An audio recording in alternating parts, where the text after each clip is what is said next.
আরজি করের ঘটনার আবহের মধ্যেই মঙ্গলবার বিধানসভায় বিশেষ অধিবেশনে পাস হয়ে গেল ধর্ষণ বিরোধী অপরাজিতা নারী ও শিশু বিল 2024। বিল পাস নিয়ে দীর্ঘ বক্তব্য রাখলেন রাজ্যের মুখ্যমন্ত্রী মমতা বন্দ্যোপাধ্যায়। এদিন ধর্ষণ বিরোধী বিলকে পূর্ণ সমর্থন করেন বিরোধী দলনেতাও। মুখ্যমন্ত্রী বক্তৃতার শুরুতেই এই বিলকে ঐতিহাসিক বলে উল্লেখ করেন। উল্লেখ্য, ভারতের মধ্যে পশ্চিমবঙ্গই প্রথম যেখানে ধর্ষণের বিরুদ্ধে বিশেষ বিল পাস হলো। ধর্ষণ এবং নারী অত্যাচারের ঘটনায় ভারতীয় ন্যায় সংহিতায় কঠোর শাস্তির উল্লেখ রয়েছে, তবে সেই শাস্তিকেই আরও কঠোর করে বলা হয়েছে অপরাজিতা বিলে। রয়েছে বেশ কিছু সংশোধন। সেই সংশোধনী ধারায় এদিন বিধানসভায় উল্লেখ করেছেন মমতা। তিনি বলেন, এই বিল আনার মূল উদ্দেশ্য তিনটি: বর্ধিত শাস্তি, দ্রুত শাস্তি, দ্রুত তদন্ত। নারীদের প্রতিহিংসায় কঠোর থেকে কঠোরতম শাস্তির উল্লেখ রয়েছে। ভারতীয় ন্যায় সংহিতা আইনে যা উল্লেখ করা হয়েছে তা এই আইনে আরও বেশি কঠোর করা হয়েছে। ধর্ষণের ক্ষেত্রে ভারতীয় ন্যায় সংহিতায় বলা হয়েছে 10 থেকে 20 বছরের জেল, কিন্তু কিছু ক্ষেত্রে কিছু জায়গায় যাবজ্জীবন কারাদণ্ড। সেখানে অপরাজিতা বিলে শাস্তি হিসেবে উল্লেখ করা হয়েছে যাবজ্জীবন কারাদণ্ড এবং ফাঁসির। ধর্ষণের ঘটনায় ভারতীয় ন্যায় সংহিতা বিলে তদন্তের সময় দেওয়া হয়েছে 2 মাস, সেখানে অপরাজিতা বিলে সময় বেঁধে দেওয়া হয়েছে 21 দিন। মূল আইনে 1 বছরের মধ্যে শাস্তি দেওয়ার উল্লেখ রয়েছে।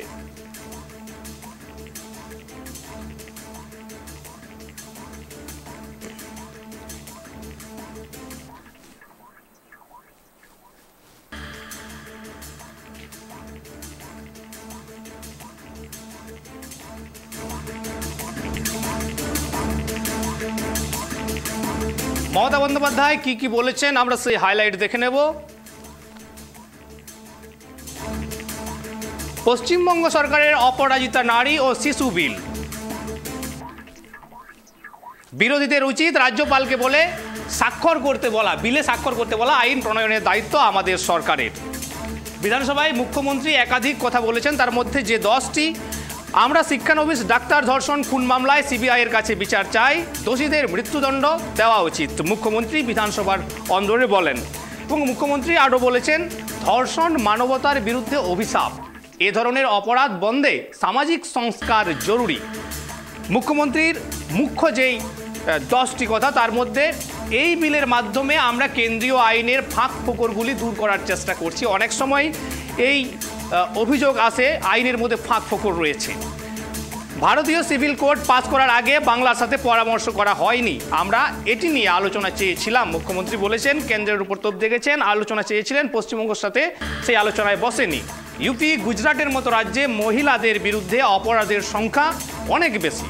বাংলায় ভুক্তভোগীরা আদালত থেকে ন্যায় বিচার পাচ্ছেন, অর্থাৎ নারীরা ন্যায় বিচার পাচ্ছেন বাংলা থেকে, বাকি অন্য রাজ্য থেকে ভালো ন্যায় বিচার পাচ্ছেন। যে কারণে আপনারা আমার বিরুদ্ধে স্লোগান দিচ্ছেন, সেই কারণে আমি যদি প্রধানমন্ত্রী ও স্বরাষ্ট্রমন্ত্রীর বিরুদ্ধে স্লোগান দিই, মুখ্যমন্ত্রী প্রশ্ন রেখেছেন এখানে। বিলটি পাস হলে আমরা পুলিশের মধ্য থেকে একটি বিশেষ অপরাজিতা টাস্ক ফোর্স গঠন করব, যাতে সময় মতো তদন্ত শেষ হয়। অর্থাৎ দ্রুত তদন্তের জন্য অপরাজিতা বিল পাস করা হয় এবং প্রধানমন্ত্রী, স্বরাষ্ট্রমন্ত্রী এবং রাজ্যের মুখ্যমন্ত্রীরা যারা 10 জন মহিলার সুরক্ষার জন্য আইন প্রয়োগ করতে অক্ষম, তাদের পদত্যাগ করা উচিত। মুখ্যমন্ত্রী একাধিক কথা বলেছেন, তার মধ্যেই বিশেষ কথা আপনাদের সামনে আমরা তুলে ধরলাম, যেখানে মুখ্যমন্ত্রী বলেছেন যে পশ্চিমবঙ্গে সরকার যে অপরাজিতা নারী ও শিশু বিল 2024 আদর্শ এবং ঐতিহাসিক, 3রা সেপ্টেম্বরকে ঐতিহাসিক দিন বলে আখ্যা করেছেন এবং বিরোধীদেরকেও বলেছেন যে বিলে যেন রাজ্যপাল স্বাক্ষর করে, এতে বিরোধীরাও যারা রয়েছেন তারা যেন রাজ্যপালকে বলে। অর্থাৎ নারীদের সুরক্ষা নিয়ে রাজ্য সরকার বিশেষ বিল প্রণয়ন করলেন।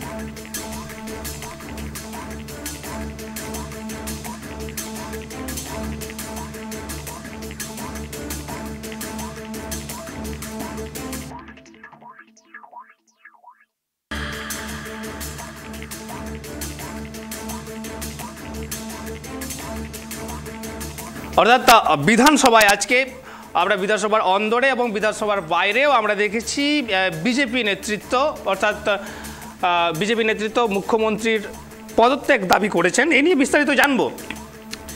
আমাদের সঙ্গে ফোন করে টেলিফোন লাইনে রয়েছেন দেবযানী। আমি জানতে চাইব, আজকে বিধানসভায় বিশেষ বিল পাস হলো, এ নিয়ে পক্ষ বিপক্ষ মতামত এবং কি পরিস্থিতি? বলবো, অপরাজিতা বিল, যেটা সংশোধনী যে বিল যেটা আজকে পাশ হলো বিধানসভায়, সেই বিলে কি কি থাকছে? সংশোধনী যে বিল, সেখানে আগে ছিল গুরুতর অপরাধের বিচারের সময়সীমা 1 মাস, কিন্তু সেই অপরাধ সময়সীমা কমিয়ে দেওয়া হয়েছে। সেই গুরুতর অপরাধের বিচার ন্যূনতম 7 দিনের মধ্যে শেষ করতে হবে, সেটা খুব স্পষ্টভাবে বিলে উল্লেখ আছে। এবং আগে 60 দিনের মধ্যে থানাকে তদন্ত শেষ করার কথা বলা ছিল আগের বিলে, কিন্তু সংশোধনীতে বলা হয়েছে 21 দিনের মধ্যে তদন্ত শেষ করতে হবে। যদি সেটা না পারে তাহলে সেক্ষেত্রে এসপি পদমর্যাদার অফিসারের নেতৃত্বে আর অতিরিক্ত 15 দিন সময়সীমা তারা পাবে। আর ধর্ষণের যে শাস্তি, সেই শাস্তি যেটা এই বিলে রয়েছে, যে সব মামলাই এখানে জামিন অযোগ্য ধারায় রুজু করা হবে। আর ধর্ষণের শাস্তি যাবজ্জীবন কারাদণ্ড, তার সঙ্গে জরিমানা, আর না হলে ফাঁসি। আর গণধর্ষণের ক্ষেত্রে সাজা হবে আজীবন কারাদণ্ড, তার সঙ্গে জরিমানা, না হলে মৃত্যু।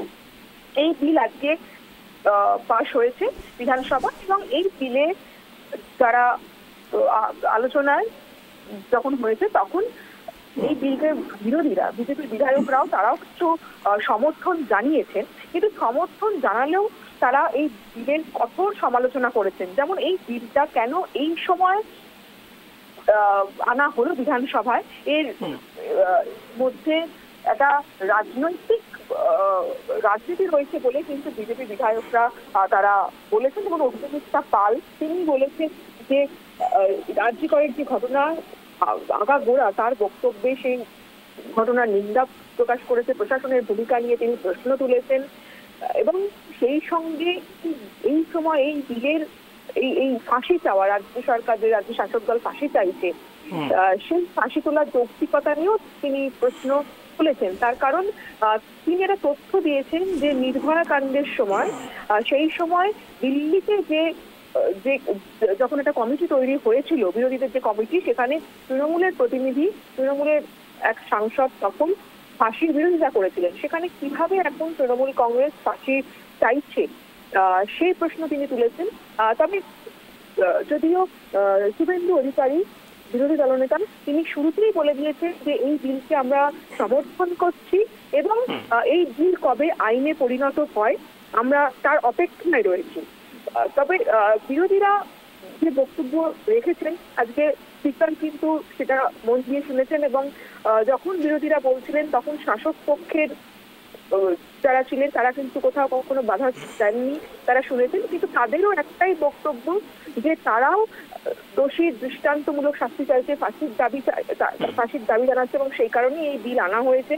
এবং এই যে ঘটনা ঘটেছে, নৃশংস ঘটনা ঘটেছে, সেটাকে তারাও সমর্থন করে না।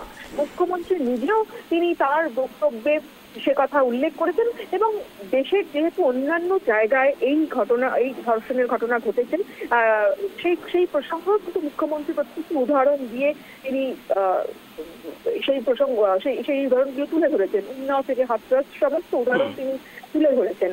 তবে যেহেতু যখন মুখ্যমন্ত্রী বক্তব্য রাখছিলেন, তার আগে এবং পরে বিজেপি বিধায়করা তারা বুকে প্ল্যাকার্ড লাগিয়ে যে দফা 1 দাবি 1 মুখ্যমন্ত্রী পদত্যাগ, এই স্লোগান বিধানসভা কক্ষের মধ্যেই তোলে, এবং কার্যত উত্তীর্ণ হয়ে পড়ে বিধানসভা অধিবেশন কক্ষ। সেই সময় কিন্তু মুখ্যমন্ত্রী তিনি একটাই কথা বলেন যে যদি তাকে পদত্যাগের কথা বলা হয় তাহলে দেশের প্রধানমন্ত্রীরও পদত্যাগ করা উচিত। তার কারণ বিজেপি শাসিত রাজ্যগুলোতেও কিন্তু ধর্ষণের ঘটনা ঘটেছে, এবং যে 5টা দেশের মধ্যে 5টা রাজ্য ধর্ষণ এগিয়ে রয়েছে, উত্তরপ্রদেশ, মহারাষ্ট্র, এই সব রাজ্যগুলোতেও কিন্তু ধর্ষণের ঘটনা ঘটেছে। সেখানে কিন্তু কোনো বিজেপির যারা মুখ্যমন্ত্রী তারা কেউ পদত্যাগ করেনি। ফলে মুখ্যমন্ত্রী যেটা বলেছেন যে প্রধানমন্ত্রী দেশের লজ্জা, উনি মেয়েদের রক্ষা করতে পারিনি, আমরা ইতিহাস গড়লাম। এবং এই কথাটা কিন্তু বিধানসভায় আজকে মমতা বন্দ্যোপাধ্যায় তিনি বলেছেন। এবং যখন মমতা বন্দ্যোপাধ্যায় বলছিলেন তখন কিন্তু বিরোধীদের শোরগোল চলছিল, কিন্তু বিক্ষোভের মধ্যে মমতা বন্দ্যোপাধ্যায় তিনি তার বক্তব্য রেখেছেন এবং একই সঙ্গে তিনি এটাও বলেছেন যে রাজ্য মনে করলে আইন আনতেই পারে, কারণ যেহেতু এই আইন নিয়ে প্রশ্ন উঠছিল, এই বিল নিয়ে প্রশ্ন উঠছিল যে রাজ্য আইন কোনো বিল আনতে পারে কিনা, তাই বিলের ভবিষ্যৎ কি, এই বিল যদি রাজ্যপাল সই করেও দেন তাহলে এই বিল এই আইন কার্যকর করা যাবে কিনা, কারণ কেন্দ্রীয় আইন অনুযায়ী সমস্ত কিছু তার যেগুলো বিচার হয় সেগুলো কেন্দ্রীয় আইন অনুযায়ী চলে। কিন্তু যেটা খুব স্পষ্ট করে মুখ্যমন্ত্রী বলেছেন যে অন্ধ্রপ্রদেশ এবং মহারাষ্ট্র তাদের রাজ্যে নিজেদের মতো বিল এনেছে, নিজেদের মতো আইন এনেছে এবং এই পশ্চিমবঙ্গ তারা বিল আজকে আনলো এবং এটা যদি আইন হয়ে যায় তাহলে পশ্চিমবঙ্গের ক্ষেত্রেই সেটা কার্যকর হবে। ফলে অন্য রাজ্য যেমন বিল আনতে পারে তাদের মতো করে, সেরকম পশ্চিমবঙ্গ এনেছে, এখানে কোনো রকম কোনো সমস্যা নেই, আইনগত কোনো জটিলতা নেই। কিন্তু এই যে মুখ্যমন্ত্রীকে যে আক্রমণ করা হচ্ছে, তাকে যে পদত্যাগের কথা বলা হচ্ছে, পদত্যাগের দাবি তোলা হচ্ছে, তখনই কিন্তু মুখ্যমন্ত্রী তিনি পাল্টা আক্রমণ করেছেন বিরোধীদের এবং তিনি বলেছেন যে আমাকে যা বলছেন সেটা প্রধানমন্ত্রীকে বলা কেন যাবে না, যদি প্রধানমন্ত্রীকে এটা বলা হয় তাহলে এটা আপনাদের কেমন লাগছে। এবং আজকে কিন্তু বলা যায় এই বিল বিরোধীরা সমর্থন করলেও শাসক বিরোধীর দুই পক্ষের মধ্যে কিন্তু একটা যথেষ্ট শোরগোল ছিল এবং গোটা দিনভর বিধানসভা কিন্তু উত্তাল ছিল। অবশ্যই দেবযানী, আমি এখানে আরো একটা কথা জানতে চাইবো। সাধারণের মনে আরো একটা প্রশ্ন যেটা জাগছে যে এই বিল পাস হওয়ার পর রাজ্যপাল সই করলেন, সই করার পর তিলোত্তমার জন্য কি সে প্রযোজ্য নাকি পরবর্তী ক্ষেত্রে যে সমস্ত ঘটনাগুলো ঘটবে তার জন্য? দেখো, রাজ্যপাল যদি এই বিল সই করেন তাহলে এটা আইনে পরিণত হবে এবং যেহেতু তিলোত্তমার এই বিষয়টা এই মুহূর্তে সুপ্রিম কোর্টে বিচারাধীন, ফলে কেন্দ্রীয় যে আইন রয়েছে সেই আইন অনুযায়ী তিলোত্তমার বিচার, এই ঘটনার বিচার প্রক্রিয়া সম্পন্ন হবে, যেহেতু এটা চলছে। কিন্তু এর পরে যে ঘটনাগুলো ঘটবে অবশ্যই এই আইন সেখানে কার্যকর হবে। কিন্তু যদি এই মুহূর্তে যেহেতু খুব কম সময়ের মধ্যে যদি আইনটা পাশ হয়ে যায়, যেটা বলা হচ্ছে যে 7 দিনের মধ্যে এই বিচার প্রক্রিয়া সম্পন্ন করতে হবে, যদি এই আইন পাশ হয়ে যায় তাহলে সেক্ষেত্রে পশ্চিমবঙ্গের ক্ষেত্রে যেটা এই বলা যায় তিলোত্তমা বিচারের ক্ষেত্রে এটা কার্যকর করা যায় কিনা সেটা কিন্তু সেদিকে অবশ্যই সেটা দিয়ে যারা আইনজ্ঞ মহল তারা অবশ্যই বলবে। তবে এখন এই মুহূর্তে রাজ্যপালের কাছেই রয়েছে, রাজ্যপালের কাছেই পাঠানো হবে বিলটা, তার হাতেই নির্ভর করছে যে তিনি এই বিলে সই করেন কি না করেন। তার কারণ আজকে বিরোধী বিধায়কদের উদ্দেশ্যে মমতা বন্দ্যোপাধ্যায় বলেইছেন যে আপনারা বলুন যে যাতে রাজ্যপাল যেন তাড়াতাড়ি বিলটা সই করে দেয়। ফলে এই বিল সই করলে সেটা তিলোত্তমার যে বিচার সেখানে কতটা কি সেই আইন প্রয়োগ করা যাবে সেটা কিন্তু অবশ্যই সময় বলবে। দাদা, অবশ্যই ধন্যবাদ দেবযানী। অর্থাৎ আজকে বিধানসভায় শোরগোল, বিধানসভায় একদিকে বিশেষ বিল যেখানে বিরোধী দলনেতাও সমর্থন জানিয়েছেন এবং এই বিল যাতে অবিলম্বে রাজ্যপাল সই করে দেন, বিরোধী যারা রয়েছেন তারাও যেন রাজ্যপালকে বলেন। মুখ্যমন্ত্রী সেখানে বলেছেন যে অপরাজিতা বিল, যে বিলে পাস হওয়ার পর রাজ্যপাল সই করে দেওয়ার পরই লাগু করার দায়িত্ব সরকারের, পশ্চিমবঙ্গ সরকারের। অর্থাৎ এই বিল আইনে পরিণত হওয়ার পর কতটা প্রযোজ্য হবে, কি সরকার কিভাবে এটাকে লাগু করে কিভাবে কাজে লাগাবে, অবশ্যই সেদিকে নজর থাকবে এবং এতে আদৌ ফাঁক ফোকর থাকবে কি থাকবে না, অর্থাৎ যে ফাঁক ফোকর ছিল সেই ফাঁক ফোকরগুলো আদৌ ঢাকা গেল কি না তা অবশ্যই সময় বলবে।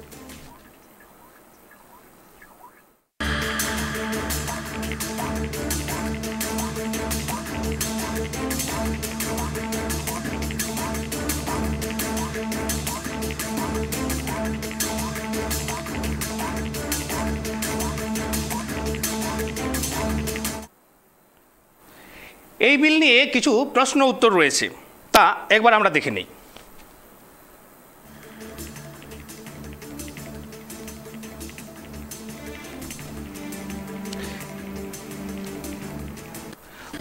পশ্চিমবঙ্গ সরকার নিলামের আগে অপরাজিতা ও নারী সুরক্ষা বিল 2024-এর যে ফৌজদারি আইন ও সংশোধনী বিল পরিবর্তন করে ধর্ষণ ও যৌন শোষণের ক্ষেত্রে নারী ও শিশুদের নিরাপত্তা বৃদ্ধি করা,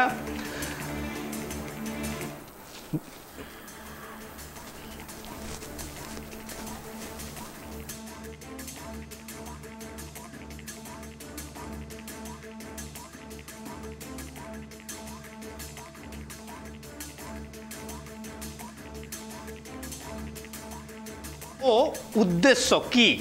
অবশ্যই এই নিয়ে প্রশ্ন থাকছে, যেমন উত্তরও সেরকমই। পশ্চিমবঙ্গ সরকার বিলটির নাম দিয়েছে অপরাজিতা নারী ও শিশু সুরক্ষা বিল 2024। এর উদ্দেশ্য হলো পশ্চিমবঙ্গ ফৌজদারি আইন ও সংশোধনী বিল পরিবর্তন করে ধর্ষণ ও যৌন শোষণের ক্ষেত্রে নারী ও শিশুদের নিরাপত্তা বৃদ্ধি। এতে আরও একটা প্রশ্ন আছে, অপরাধীদের মৃত্যুদণ্ড কবে হবে? ধর্ষণের সময় নির্যাতিতা মারা গেলে বা কোমায় চলে গেলে এ অবস্থায় ধর্ষণের অপরাধীকে মৃত্যুদণ্ড দিতে হবে। পরবর্তী যে প্রশ্ন আবার চলে আসছে, ধর্ষকের যাবজ্জীবন কারাদণ্ড হবে? প্রশ্ন আসছে এখানে। তো বিলে বলা হয়েছে গণধর্ষণে দোষীদের যাবজ্জীবন কারাদণ্ড দিতে হবে, এতে তাকে সারা জীবন জেলে রাখতে হবে। এই সময়ের মধ্যে তাকে প্যারোলও দেওয়া উচিত নয়। বর্তমানে আইনে সর্বনিম্ন সাজা 14 বছর যাবজ্জীবন কারাদণ্ড, এবং যাবজ্জীবন কারাদণ্ডের পর সাজা মুকুব বা প্যারোল মঞ্জুর হতে পারে, শাস্তিও কমানো যেতে পারে, তবে অপরাধীকে 14 বছর জেলে কাটাতে হবে। পরবর্তী যে প্রশ্ন আমাদের কাছে চলে আসে, বিলে কোন ধারা পরিবর্তন করা হয়েছে? বিলের খসড়াটি ভারতীয় বিচারক কোডের ধারা 64, 66, 70, 70-এর 1, 71, 72-এর 1, 73, 124-এর 1 এবং 124-এর 2 ধারায় পরিবর্তনের প্রস্তাব করে।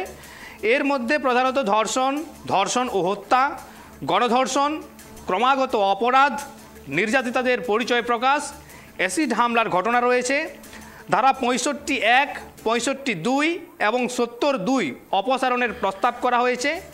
এতে 12, 16 এবং 18 বছরের কম বয়সী অপরাধীদের শাস্তি দেওয়া হয়। পরবর্তী যে প্রশ্ন চলে আসে এখানে, ধর্ষণ, হত্যা ও গণধর্ষণ তদন্ত সংক্রান্ত বিলে কি আছে? এখানে দেখে নেব, খসড়া বিল অনুযায়ী ধর্ষণ মামলার তদন্ত 21 দিনের মধ্যে শেষ করতে হবে। এই তদন্ত 15 দিনের জন্য বাড়ানো যেতে পারে, তবে এটি কেবলমাত্র পুলিশ সুপার এবং সমমানের পদমর্যাদার কর্মরতরা করবেন। এর আগে তাদের কেস ডায়েরিতে লিখিতভাবে কারণ ব্যাখ্যা করতে হবে। পরবর্তী যে প্রশ্ন চলে আসছে, অভ্যাসগত অপরাধীদের জন্য কোনো বিধান আছে কি? হ্যাঁ, এ ধরনের অপরাধীদের যাবজ্জীবন কারাদণ্ডের বিধানও রয়েছে বিলে। এতে অপরাধীকে তার জীবন পূর্ণ না হওয়া পর্যন্ত কারাগারে থাকতে হবে, এর পাশাপাশি জরিমানাও করা হবে। পরবর্তী যে প্রশ্ন আসছে, ধর্ষণ ও হত্যা মামলার জন্য একটি বিশেষ টিম গঠন করা হবে কি? খসড়া বিল অনুযায়ী জেলা পর্যায়ে একটি বিশেষ টাস্ক ফোর্স গঠনের প্রস্তাব রয়েছে, যার নাম হবে অপরাজিতা টাস্ক ফোর্স। এর নেতৃত্বে থাকবেন ডিএসপি। এই টাস্ক ফোর্স নতুন বিধানের অধীনে মামলা তদন্তের দায়িত্ব পালন করবে। পরবর্তী যে প্রশ্ন আসছে, ভুক্তভোগীরা যাতে দ্রুত বিচার পায় সেই জন্য কি পরিবর্তনের প্রস্তাব করা হয়েছে? অবশ্যই বিলে বলা হয়েছে বিশেষ আদালত ও বিশেষ তদন্ত দল গঠন করা হবে, তাদের প্রয়োজনীয় সংস্থান এবং বিশেষজ্ঞ সরবরাহ করা হবে, যারা শিশুদের ধর্ষণ এবং যৌন শোষণ সংক্রান্ত মামলা পরিচালনা করবে। তাদের কাজ হবে দ্রুত তদন্ত করা, দ্রুত বিচার প্রদান করা এবং নির্যাতিতার ট্রমা কমানো। ধর্ষণ মামলার মিডিয়া রিপোর্টিংয়ের জন্য কোন নতুন নিয়ম রয়েছে? এখানে প্রশ্ন রয়েছে, কোন নতুন নিয়ম রয়েছে? হ্যাঁ, আদালতের কার্যক্রম মুদ্রণ বা প্রকাশের আগে অনুমতি নিতে হবে, তা না করলে জরিমানা সহ 3 থেকে 5 বছরের কারাদণ্ডের বিধান রয়েছে। অর্থাৎ নতুন যে বিল, সেই বিলে আমরা দেখলাম যে সমস্ত প্রশ্ন রয়েছে তার উত্তরও আমরা দেখলাম। অর্থাৎ নতুন বিলে যাতে দোষীরা কোনো রকম ছাড়পত্র না পায়, দোষীরা যাতে শীঘ্রই শাস্তি পায় বা সাজা পায়, তার সমস্ত ধরনের বিধান এখানে রয়েছে এবং সেই পুরো বিল আমরা দেখলাম। বিলের নাম, উদ্দেশ্য থেকে শুরু করে তার কিভাবে তা কাজে লাগবে, কত সময়ের মধ্যে এবং কি কি রয়েছে তার মধ্যে আমরা পুরোটা জেনে নিলাম।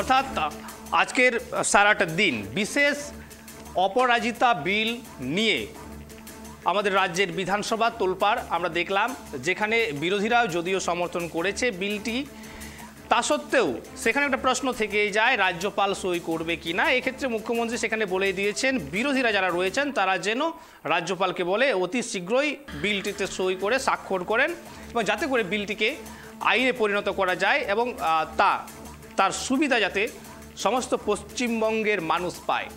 অর্থাৎ এবার এখানে মুখ্যমন্ত্রী বলেওছেন অন্য রাজ্যের তুলনায় আমাদের রাজ্যের যারা নির্যাতিত হচ্ছেন সেই সমস্ত নির্যাতিতারা বিচারও পাচ্ছেন এবং যাতে তাদের ওপর আর নির্যাতনের সুযোগ না থাকে কিংবা সাহস না থাকে কিংবা যে বা যারা এই সমস্ত কাজে যুক্ত হবে তারা যেন কোনো রকম ছাড়া না পায়, সেই দোষীরা যেন কোনো রকম ছাড়া না পায়, তার জন্যই অপরাজিতা বিল এই অতি শীঘ্রই পাস করানো হলো বিধানসভায়। অর্থাৎ এই অপরাজিতা বিল যেখানে মেয়েদের এবং বাচ্চাদের প্রোটেক্ট করে এবং খুব শীঘ্রই হয়তো তা আইনে পরিণত হয়ে তার লাভ হয়তো পশ্চিমবঙ্গের মানুষ অবশ্যই পাবে।